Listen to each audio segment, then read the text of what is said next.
প্রাকৃতিক এত মনোরম দৃশ্য আমার মনে হয় পৃথিবীর খুব কম দেশেই আছে। এত সুন্দর দৃশ্য, এত অদ্ভুত, মানে এত মনে লাগার মতো দৃশ্য। হ্যানয়েতে যখন লোকে নামবে এয়ারপোর্টে, তখন এটা তো শহর, তখন তার ওখানে অতটা ভালো নাও লাগতে পারে। সেই একটা ধরুন হোচিমিনের বডি আছে, হোচিমিনের কিন্তু যখন সে এই হ্যালং মেয়েতে আসবে, হ্যালং ওখান থেকে প্রায় 3 ঘন্টার জার্নি বাই রোড হ্যানয় থেকে, তখন তার মনে হবে যে আমি একটা সত্যি প্রাকৃতিক দৃশ্য দেখতে একটা সুন্দর দেশে বেড়াতে এসেছি। তো খুব সুন্দর খাওয়া দাওয়া, মানে মানে বলার নয়, মানে পুরো চায়না জাপানিজ এদের কম্বাইন্ড করা খাবার। হয়তো ভারতীয়দের কষ্ট হতে পারে, কিন্তু দেখুন বেড়াতে এসে আপনি সেই ভাত ডাল তরকারি মাছ শুক্তো সেটা তো এক্সপেক্ট করবেন না। সেটা এক্সপেক্ট করা মানে বোকামি করা, কারণ সব দেশে সব রকম খাবার আপনার টেস্ট করা মানে হয়তো হ্যাঁ, আমরা চায়নারা যেরকম খায় নানা রকম কিট ফিট হ্যানা ত্যানা, ওটা আমরা খাচ্ছি না, বাট ওদের নুডলস বলুন, ওদের ভেজ বলুন, বা ওদের চিকেন যে প্রিপারেশন বা সি ফুড বলুন, যেগুলো আপনারা এখানে পাবেন সেগুলো এখানে খাবেন, মানে যারা আসবেন আর কি ট্যুর করতে। তো তারপরে আবার আমরা দাবাংয়ে যাব আজকে রাত্রের বিমানেই, আজকে রাত্রে না সরি, এটা হয়তো কালকের ফ্লাইটেই আমরা দাবাং যাব। সেখানে আবার আর এক রকম দৃশ্য থাকবে, সেখানে আবার এখন দৃশ্যর মধ্যে দেখতে দেখতে আমরা যাব। তো এখন তো লঞ্চটা যাচ্ছে, জাহাজটা যাচ্ছে মোটামুটি সিটের দিকে, মানে সিটির দিকে। তারপর আমরা ওখান থেকে ফিরে যাব। এই হচ্ছে টোটাল প্রোগ্রাম, বুঝলেন তো? খুব ভালো, মানে অনেকে আসতে না, মানে আসে না মিনস অনেকে হয়তো জানে না আমরা সে আমাদের দেশের মধ্যেই ওই বলুন না ওই Darjeeling, Leh Ladakh, I mean Shillong, I mean ধরুন ওই পাহাড়, হ্যাঁ, সিমলা মানালি এই করছি। তো এমন কিছু কস্টলি নয়, এমন কিছু কস্টলি নয়।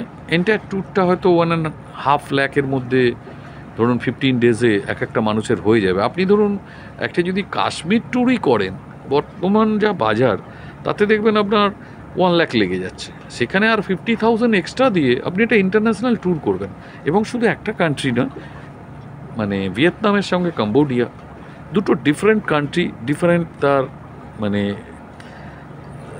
জায়গা ডিফারেন্ট, বলবো ডিফারেন্ট জায়গা মিন্স ডিফারেন্ট মানে স্পেস, মানে সৌন্দর্য ডিফারেন্ট, মানে লোকজন ডিফারেন্ট, তো দুটো কান্ট্রি আপনার ঘোরা হবে। তো আমার মনে হয় দেশে তো অনেকে দেখবেন মানে ইনফ্যাক্ট মানে ওই মানে সেই কি বলবো ওই রকম বলে, মানে সেই আঙুর ফল টক, হ্যাঁ, দেখবেন কথায় কথায় বলে দেশেতে যা আছে দেখার শেষ নেই, বিদেশে কেন যাব? আরে দেশেতে তো আপনি দেখবেনই, দেশেতে তো দেখেছেন, বিদেশের জিনিসটা দেখুন, না হলে আপনার তখন মনেই হবে না তখন দেশেরটা ভালো। আপনি দেখেননি বলে ওটা বলছেন। অনেকে দেখবেন জেলাসি সেন্সে বলে দেয় যে দেশে যা আছে শেষ করতে পারছেন। আরে দেশে তো শেষ করবেন, তার হাতে আপনার সময় আছে। আস্তে আস্তে বিদেশটা দেখুন, বিদেশটা না দেখলে আপনার কিছুই করা হলো না। যখন আপনার প্রচুর হাতে পয়সা রয়েছে, আপনি সারা জীবন কি করলেন? সঞ্চয় করে গেলেন। সারা জীবন সঞ্চয় করার পর আপনি একটা বড় বাড়ি বানালেন, একটা গাড়ি কিনলেন, তাও ভালো করে সেটা চড়লেন না, তেলের দামের ভয়ে, হ্যাঁ, চড়লেন না, তারপর আপনি এক্সপায়ার করে গেলেন। আর বর্তমান আমাদের কলকাতা বলুন বা বেঙ্গলে বলুন, ভালো ডাক্তার আর নেই, ভালো ডাক্তার নেই। আপনার হার্টের প্রবলেম হবে, আপনার পেটের ট্রিটমেন্ট করবে, লাস্টে মাল্টি অর্গান ফেলিওর বলে ডেথ সার্টিফিকেট দিয়ে দেবে। তার থেকে আপনার যে পয়সা বা যেটা আপনি সঞ্চয় করছেন, সেটা আমার সাজেশান আপনি সেভিং নিশ্চয়ই করবেন। 100 টাকা রোজগার করলে আপনি 10 টাকা সেভিং নিশ্চয়ই করবেন, 10% নিশ্চয়ই করবেন, কিন্তু 90% আপনি ব্যবহার করুন। আপনি যখন ব্যবহার করতে শুরু করলেন, তখন আপনার পা চলছে না, হাত চলছে না, চোখ চলছে না, তখন আপনার কী লাভ হবে? এখনও আপনি যদি এইগুলো সক্ষম হন, সচল হন, আপনি একটু পৃথিবীটাকে দেখে নিন। This is my suggestion. এবার আপনার এটা ভালো নাও লাগতে পারে, আপনি পৃথিবীটাকে দেখলে আপনি সত্যিই বলবেন যে একদিন এই মানে কোনো মানে হয় না, আপনি যে এই যে সঞ্চয় করে চলে যাবেন না, সেগুলো দেখবেন অন্যজন ইউজ করবে বা আপনারও একটা দিন এমন আসবে ভারতবর্ষে দেখবেন আপনি আপনার নিজের সঞ্চয়ের টাকা তুলতে পারছেন না।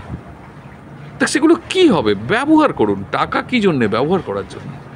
তো যাই হোক, আপনারা আসুন, ভালো লাগবে, এইসব দেশে ঘুরুন, নিজের মন ভালো থাকবে, শরীর ভালো থাকবে, আনন্দে থাকবেন, চোখে দেখবেন একটা পৃথিবী কী, কত প্রাকৃতিক তার সৌন্দর্য। মানে শুধু আমাদের ভারতবর্ষ ছাড়া ভারতবর্ষের বাইরে এত ফরেনার, এত বিদেশি, এত দেশ থেকে মানুষ আসে, সবাই তো আর বোকা নয়। ঠিক আছে, আজকে এই পর্যন্ত। Thank you. লালটুদার ভিডিও। Thank you.